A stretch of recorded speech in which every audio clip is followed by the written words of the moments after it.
The lecture hall wasn't built for someone like her, and everyone knew at the moment she walked in. Hundreds of polished chairs curved downward in ascending tiers, overlooking a holographic board pulsing with the gentle green of alien glyphs. Rows of tentacled, scaled, or feathered students hummed with anticipation for the final galactic theory exam, an annual tradition of the Interstellar Academy of Unified Sciences. This wasn't a test of intelligence. It was survival, and she, human short, with her boots still flecked with red Martian dust, had just broken the tension with one question, spoken so casually it sent a wave of cold silence across the hall.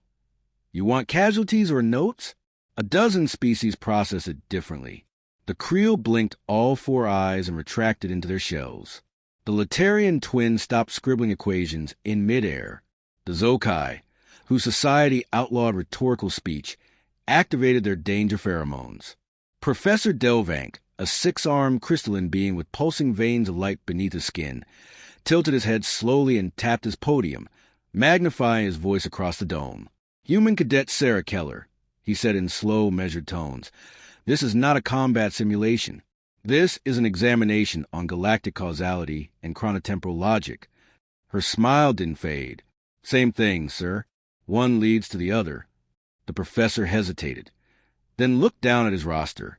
Her file was thick, redacted, sealed, referenced with footnotes from military tribunals and diplomatic blacklists.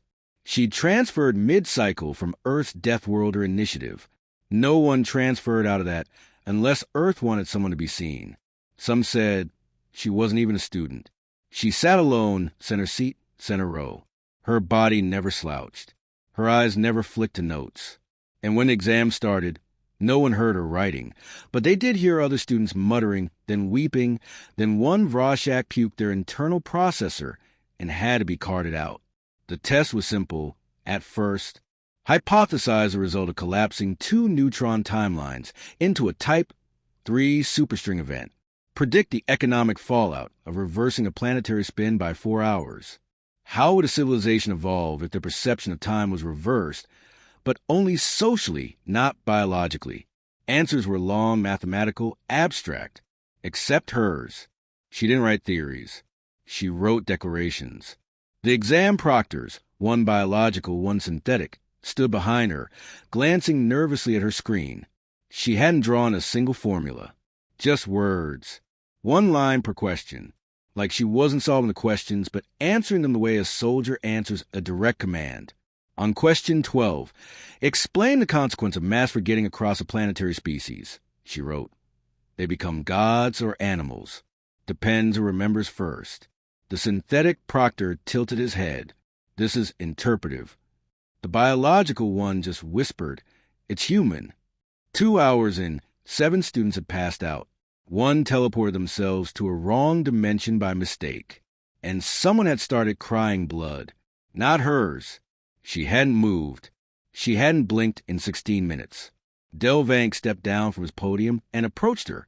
Human Cadet, he said carefully, your performance is alarming. We request an explanation. She finally looked up. Her voice wasn't loud, but it carried. You asked questions about causality, consequence, and chain reactions. Humanity didn't study that in theory. We lived it. Her eyes swept the class. We detonated stars to end wars, then built hospitals in their ashes.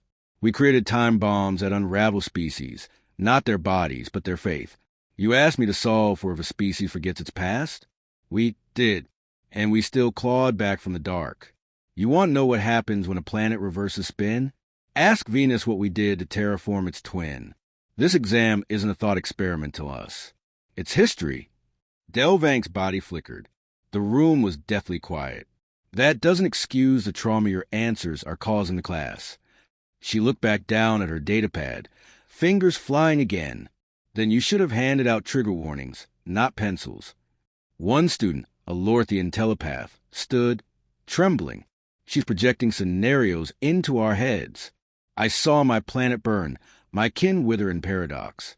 I heard their last prayer before time looped back and erased it all.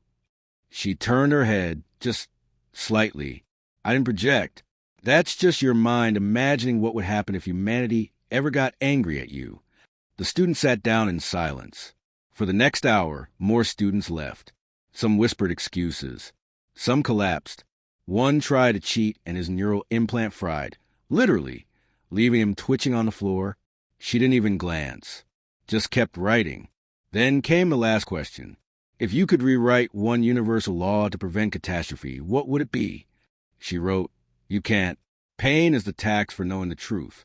The test ended with a quiet chime. Only 5 students remained in the hall. She stood, stretched her arms, and began walking toward the exit. Delvank blocked her path. "What was the purpose of your warning? Casualties or notes?" She paused, raised an eyebrow. "It wasn't a warning. It was a kindness." "Explain." "If they'd chosen casualties," she said softly, "they might have left with something stronger than fear. But they all wanted notes. Knowledge without consequence. And that's not how reality works. We learned that the hard way. They had to, too." "And you?" he asked, voice a whisper now. "What do you leave with?" She stared straight through him. "I leave with a reminder. Never test a death worlder with hypotheticals. We'll answer with history." She walked out. The hall lights flickered, adjusting to the emptiness. Of the 5 who remained, none spoke. Some started rewriting their entire philosophy notes from scratch. Others just sat in stillness, watching the exit door, as if it might open again and bring something else through. One whispered to no one in particular. They said humans were unpredictable. I thought that meant funny or strange. Not this. Delvank stood frozen before finally turning back to his podium. "For those who remain," he said quietly, "you have witnessed a cultural event. Not merely a student's exam, but the echo of a species built not from comfort, but catastrophe. Record your feelings, if you can." Across the galaxy, reports trickled upward. 5 students filed psychological exception clauses. One planet requested immediate closure of human exchange programs. And Earth? Earth never responded to the transcript. But deep in the Death Worlder Initiative archives, a small line was added to Sarah Keller's file. Causality weapon, field tested. Rating S. The file closed itself with a snap. Because she was never here to pass the exam. She was here to remind the galaxy that even in classrooms, humans do not simulate war. They carry it with them, even in a notebook.